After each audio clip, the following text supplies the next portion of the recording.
Hannah Park used to believe loyalty was something you earned by being consistent and kind. She built friendships like someone building a home, slowly, carefully, without expecting disaster. And for years, she trusted one person more than anyone else in her entire life. Her best friend knew her secrets, her fears, her goals, and every weakness she tried hiding. That friend watched Hannah struggle, watched her rise, watched her sacrifice in silence, and instead of cheering for her, she studied her like a target waiting to be taken.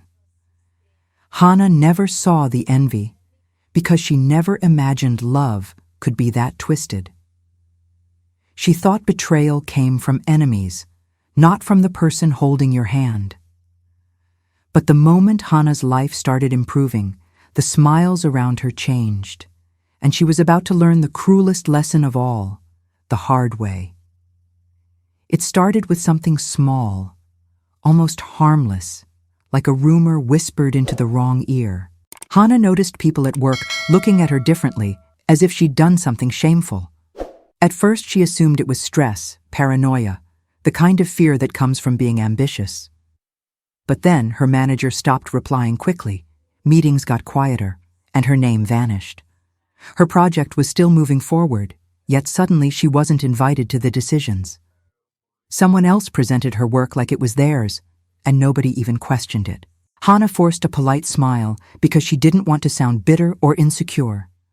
That's what responsible women do. They swallow the frustration and keep producing results. She told herself it would fix itself, because truth always wins in the end. She didn't know the truth was being buried on purpose by someone she trusted. The trap tightened when a formal complaint appeared with her name on it, like a brand. Not an accusation she could laugh off, but one that threatened her reputation completely. A story had been written about her, detailed, believable, and perfectly designed to ruin her. It painted Hannah as dishonest, manipulative, and willing to destroy others for promotion. She stared at the document in disbelief, reading her own character assassination in legal language. The worst part wasn't the lies, it was how easily people wanted to believe them. When she tried defending herself, the responses were cold, careful, rehearsed like a script. Hannah realized someone had been planting scenes long before she ever noticed the plot. She went home shaking, not from fear of the company, but from fear of isolation. Because when the world turns on you, you start wondering who wrote the first sentence. That night, Hannah called the only person she thought would protect her without hesitation. Her best friend answered quickly, sweet voice, calm tone, pretending to be outraged for Hannah. She said all the right words, the kind that sound like comfort but hide no real action.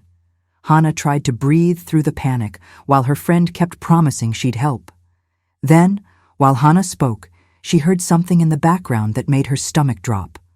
A familiar laugh, a male voice, someone Hannah recognized from her workplace. Hannah went silent, heart racing, because the sound was too clear to be a coincidence. Her friend hesitated for half a second, then muted the call like she'd been caught. In that pause, Hannah felt something inside her snap, like trust turning into glass. And without proof, without witnesses, she realized the betrayal was already happening in real time. Hannah stared at her phone like it had just revealed a truth she wasn't meant to hear. The call ended quickly after that, but the silence it left behind was louder than shouting. She tried calling again, once, twice, 3 times, and each attempt went straight to voicemail. Her hands were shaking now, not from the complaint, but from the sudden clarity inside her. It wasn't a coincidence, it wasn't bad timing, and it wasn't her imagination anymore. Her best friend had been there with someone Hannah recognized at the exact worst moment. Hannah's mind replayed years of conversations, private tears, and plans shared in confidence. Every dream she confessed had become a map for someone else to sabotage her life. And what hurt most wasn't losing the job, it was realizing she was never safe with her. The person she protected the most was the one sharpening the knife the longest.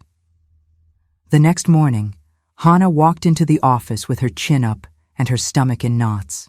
She thought if she stayed calm, if she explained the truth, people would feel the sincerity. But as she entered the lobby, she saw the security guard glance at his phone first. Then he looked at her like she didn't belong there anymore, like she was a threat. A supervisor approached her, polite voice, rehearsed words, and asked her to follow quietly. Hannah was taken into a small room with a table and 2 chairs, cold and unforgiving. Human Resources was already waiting, with printed pages and neutral expressions that felt cruel. They didn't ask questions to understand. They asked questions to confirm a decision made. Her badge was requested, her laptop access revoked, and her name removed from the schedule. Hannah kept breathing slowly, but inside she felt herself being erased piece by piece. She demanded to see evidence, demanded to speak to the compliance team, demanded a chance. They offered sympathy, not justice, and that difference told her everything she needed to know. Someone influential wanted her gone, and everyone else was choosing safety over honesty. Hannah's manager didn't even look her in the eye when he said it was out of his hands. That phrase hit her like an insult because it meant no one would fight for her. When she stepped outside, the city felt too bright, too normal for what just happened. Her phone buzzed with messages from coworkers pretending they were shocked and so sorry. But none of them asked to meet. None of them offered to testify. None of them risked anything. Hannah realized public support is easy when it costs nothing, and loyalty disappears under pressure. She walked down the sidewalk alone, holding herself together like a person carrying broken glass. By evening, her landlord called with a stiff tone that sounded like judgment wearing a smile. He said he had received a message warning him about her behavior and financial instability. He claimed it was nothing personal, but asked if she could move out within a week anyway. Hannah laughed once, quietly, because the timing was too precise to be natural. Someone was tearing her life apart from every angle, like a planned demolition with no survivors. She checked her bank account and saw her savings looking smaller than she ever admitted. Bills stacked up in her mind, not just rent, but survival, food, transportation, and dignity. And then, as if the universe wanted to finish the job, her father's clinic called. The treatment bill they needed help with was due soon, and delays could change everything. Hannah sat down on her bed, staring at the wall, realizing she had no time left to grieve. If this story is making you feel the pain, the betrayal, and the injustice behind every choice, make sure you like this video, subscribe to the channel, and turn on the notification bell. Here, every story dives deep into broken trust, hard lessons, and powerful revenge. And you don't want to miss the next fate-changing story. Hannah didn't sleep that night, not because she was restless, but because she was calculating. She counted the money she had left, the bills arriving, and the days she could still breathe. Every number felt like a countdown, not to failure, but to humiliation she couldn't afford. She tried calling her father, but she couldn't bring herself to sound weak over the phone. He would pretend everything was fine, and she would pretend she could handle everything alone. That was their unspoken agreement, 2 people protecting each other with lies of strength. So Hannah sat in the dark, scrolling job postings, sending applications into a silent void. But the industry she worked in was small, and reputations traveled faster than the truth. Her name had been stained in ink that wouldn't wash out with explanations or tears. And deep down, she knew someone was making sure every door stayed locked. The next morning, Hannah walked into a cafe with her best friend's name burning in her chest. She had texted one word only, a calm invitation that hid her desperation behind control. When her friend arrived, she looked flawless, smiling like nothing had changed at all. She hugged Hannah tightly, almost aggressively, like she wanted to convince the room they were close. Hannah didn't hug back the same way, and the difference made her friend's eyes sharpen. They sat down, and the friend immediately started talking about how unfair everything was. She offered fake sympathy, fake outrage, and fake solutions that never required real sacrifice. Hannah watched her carefully, realizing the performance was more important than the truth. Then Hannah asked a simple question. Soft voice, steady gaze, with no room for escape. "Who were you with last night when you muted my call?" For a second, the friend's smile froze, like a screen pausing on the wrong frame. Then she laughed lightly and pretended Hannah was overthinking, twisting things out of stress. She claimed she was alone, claimed she was just tired, claimed nothing strange happened. But her eyes moved, just once, toward the exit, like she was imagining her escape route. Hannah's chest tightened, because she knew that look, the look of someone cornered by truth. So Hannah leaned forward and said she heard a voice, a man from the office, unmistakable. The friend's expression turned wounded, offended, as if Hannah had committed the real betrayal. She accused Hannah of paranoia, of being desperate, of blaming the only person who cared. And that's when Hannah understood the worst kind of evil hides behind victimhood. Her friend didn't just ruin her life. She wanted Hannah to apologize for noticing. Hannah walked out of the cafe without raising her voice, but her legs felt hollow.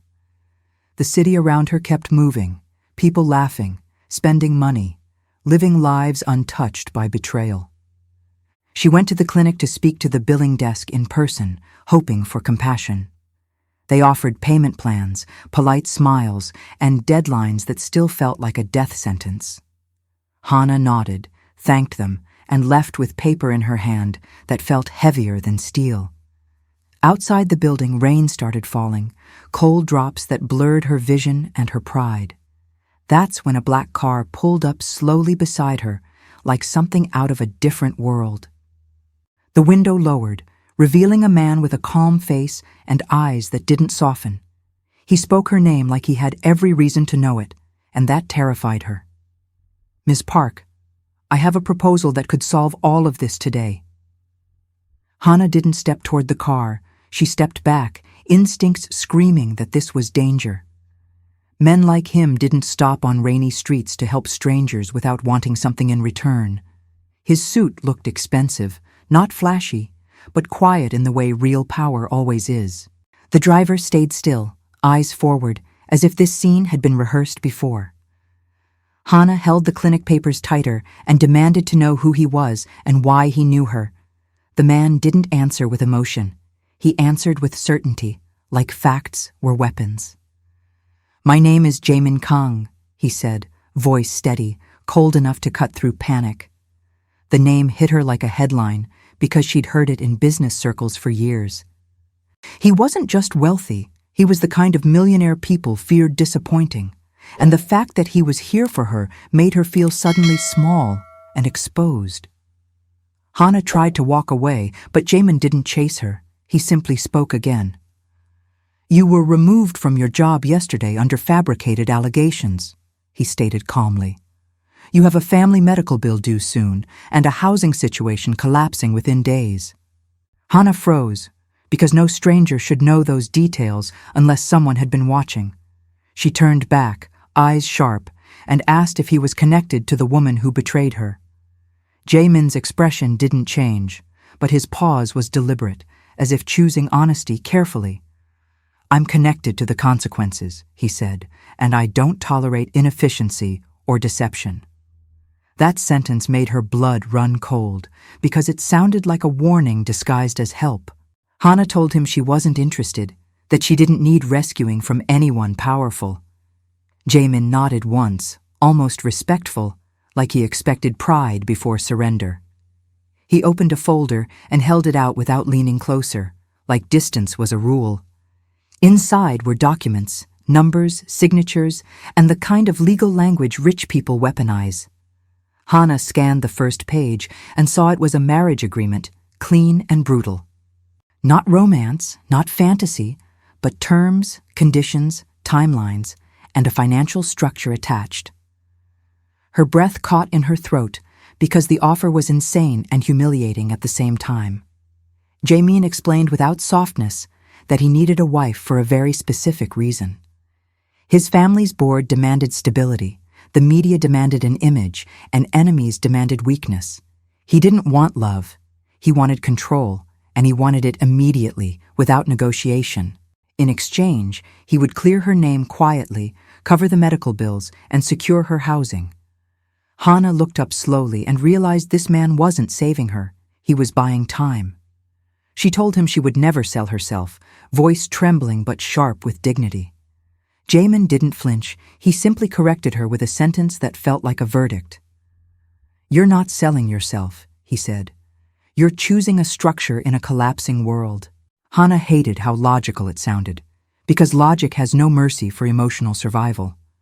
She asked what he would demand from her, what the real price would be. Jamin's eyes held hers without warmth, but there was something controlled behind them.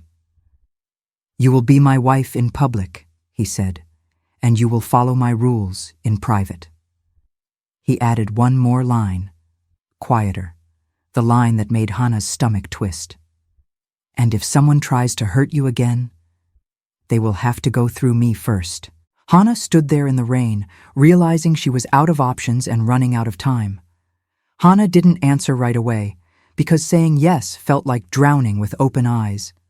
She looked down at the contract again, reading the clauses like they were a countdown clock.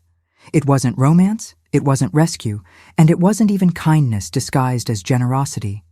It was power offered to someone desperate, with conditions sharp enough to draw blood. She imagined her father's face if the clinic called again, and she had nothing to give. She imagined sleeping in a cheap room somewhere, her life reduced to survival and shame. Then she pictured her best friend smiling, living freely, enjoying the destruction she caused. That image hardened something inside Hannah, turning pain into a silent form of rage. She realized she wasn't choosing comfort, she was choosing the only move left on the board. So she lifted her chin and spoke with a calm that surprised even herself.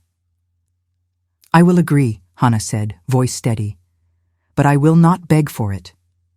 Jamin's gaze sharpened slightly, as if he respected control more than desperation. Hannah pointed at the papers and demanded 2 changes before she would sign anything. She wanted a timeline clearly defined, and she wanted her father's medical payments guaranteed. Jamin didn't smile, but the corner of his expression shifted like mild approval. He asked why she was negotiating when she was clearly the one in crisis. Hannah's eyes didn't drop, and she answered with a quiet truth that sounded like a warning. "Because if you want me as your wife," she said, "you don't get a broken version of me." For the first time, Jamin looked at her as something more than a convenient solution. He nodded once, then signaled the driver as if the decision had already been made. Within hours, Hannah was taken to a private office where everything smelled like expensive control. Lawyers sat across from her with practiced faces, acting like this marriage was a transaction.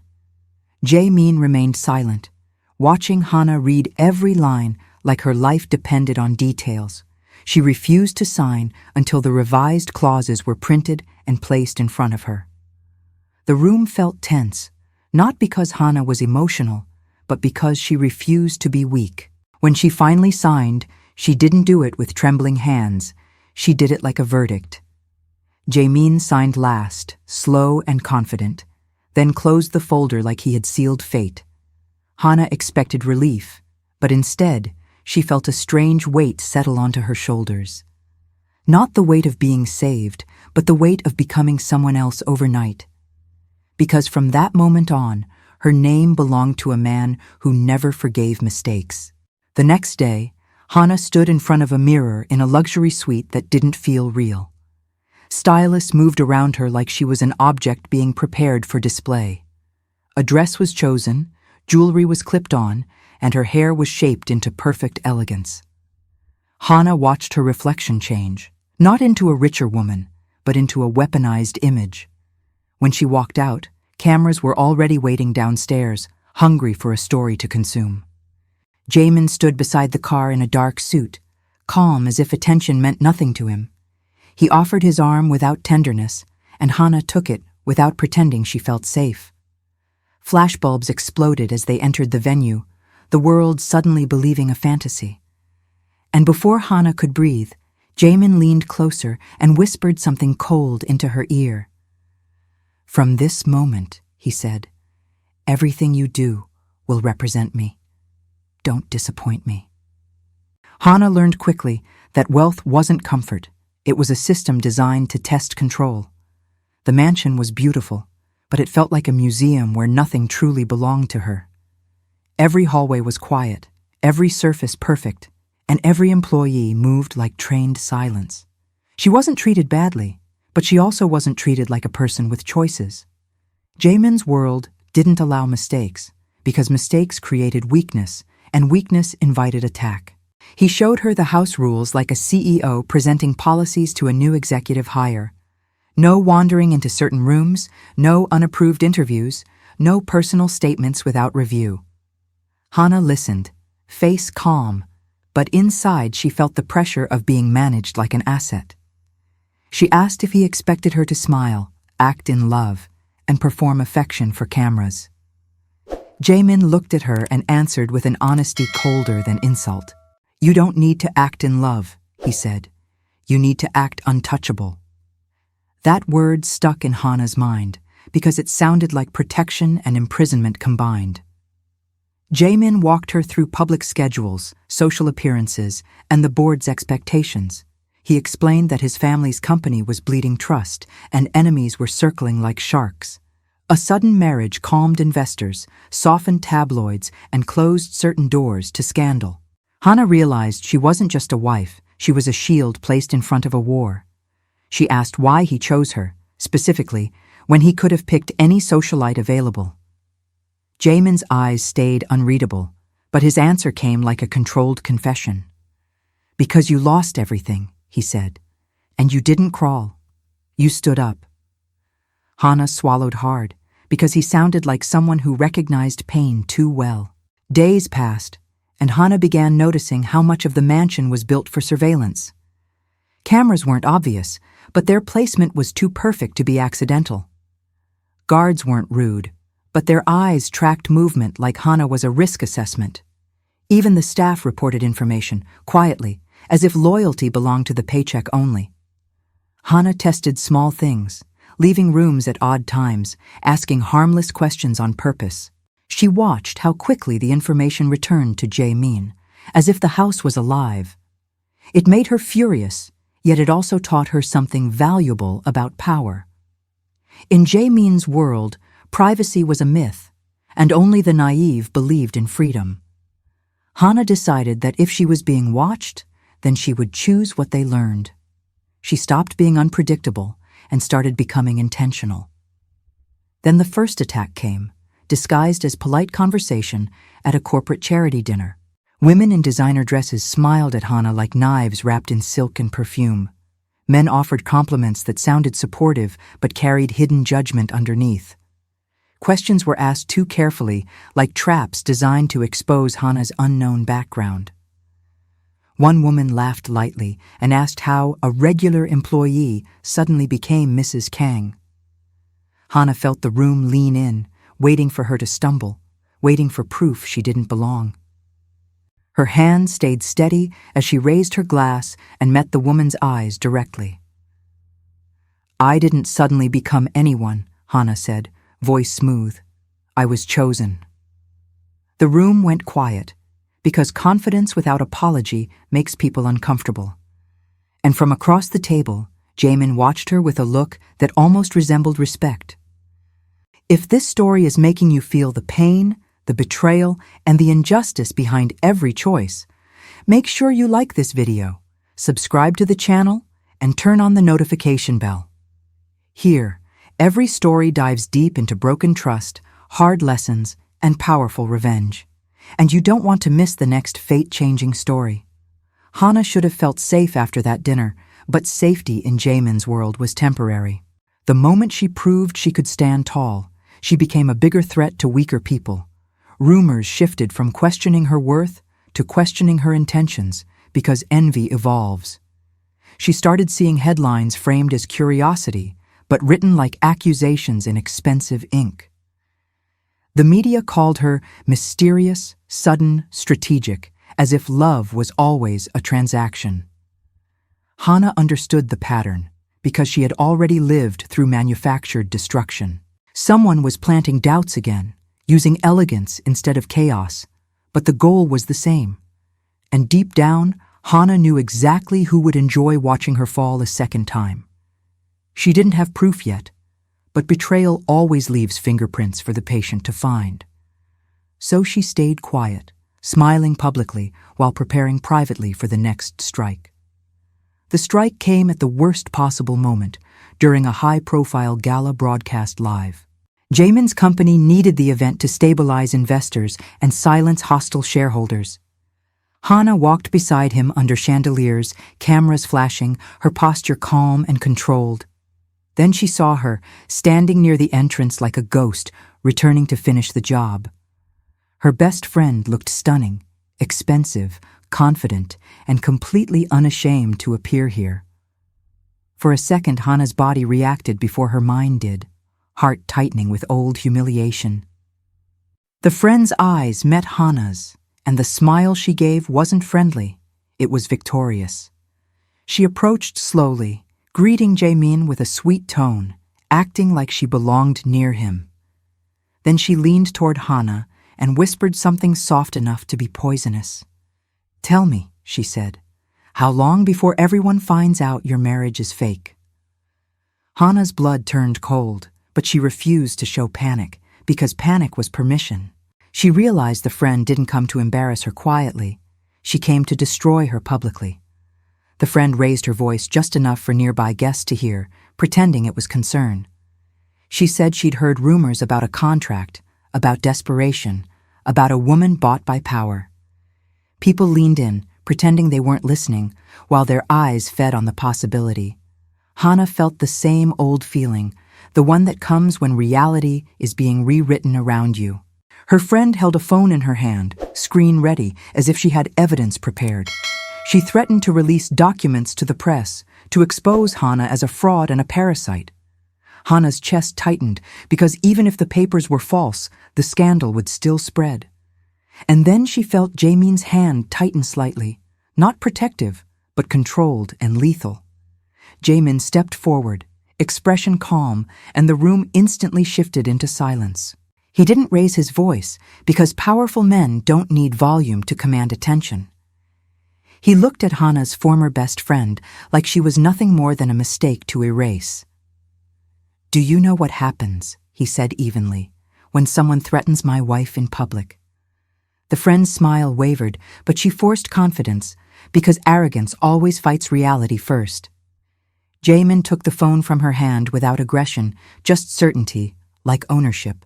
He held it up for a second, then handed it to his security team without even looking again. He turned back to the crowd and said one sentence that turned the air into ice. "Anyone spreading fabricated evidence tonight will be sued into silence by morning." Hannah stood beside him, realizing the first version of her would have collapsed here, but not anymore. The crowd didn't move, because everyone could feel something irreversible about to happen. Hannah's former best friend tried laughing it off, pretending Jamin was overreacting for drama. But her eyes kept flickering toward the security team, holding her phone like a sealed weapon. She took a step back, already trying to control the narrative, already preparing her escape. Hannah watched her carefully and felt a strange calm settle over her, cold but clean. For the first time, Hannah wasn't terrified of being misunderstood, because she understood herself. She had spent too long begging for fairness from people who only respected domination. Now she stood beside a man who didn't plead, didn't explain, and didn't forgive threats. Hannah turned slightly toward Jamin, and he met her eyes like he was waiting for her choice. It wasn't his moment to save her anymore, it was her moment to end it. Hannah stepped forward, voice steady, and the room leaned in like an audience starving for truth. She didn't scream, because screaming would make her look unstable, and she refused that trap. She spoke calmly about the complaint at work, the eviction threat, the medical bills, the timing. She told them someone had attacked her reputation with lies designed to make her disappear. Then she looked directly at her former best friend and asked one simple question publicly. "If you're so concerned about truth," Hannah said, "why were you hiding last night?" The friend opened her mouth, but nothing came out fast enough to feel believable. Hannah continued, explaining how rumors don't appear by accident, they're planted by desperate people. She reminded everyone how betrayal often comes from the person closest to you, smiling the hardest. The room went colder, because suddenly the story sounded less like gossip and more like pattern. Jamin nodded once to his legal team, and they stepped forward with quiet precision. A screen behind the stage lit up, not with drama, but with evidence arranged like surgery. Call logs, timestamps, camera footage from the cafe, and messages recovered from a deleted thread. Hannah's former best friend froze as her own words appeared in clean, undeniable sequences. There were messages bragging about getting Hannah removed and finally taking her place. There were screenshots of her sending the complaint template to someone inside Hannah's old department. And the worst message of all appeared last, the one that turned whispers into gasps. It showed the friend promising someone money in exchange for false statements against Hannah. Hannah didn't smile while the room reacted because justice didn't need cruelty to be complete. She simply watched her former best friend collapse under the weight of her own choices. The friend tried speaking, tried crying, tried turning herself into a victim like she always did. But nobody reached out because people hate manipulators once the mask is removed in public. Security escorted her away while cameras captured her downfall from every brutal angle possible. Hannah felt the urge to shake, not from fear, but from the release of months of pressure. She turned toward Jamin and realized he hadn't stepped in front of her this time. He had stepped beside her, letting her speak, letting her win, letting her become unbreakable. Later that night, in the quiet of the car, Hannah stared at the city lights in silence. Jamin finally spoke, voice low, controlled, but different from before, almost honest. "You didn't need me to destroy her," he said. "You needed me to make it permanent." Hannah looked forward and answered softly, like a woman who had survived and evolved completely. "And now," she said, "I'm not the one who's afraid anymore."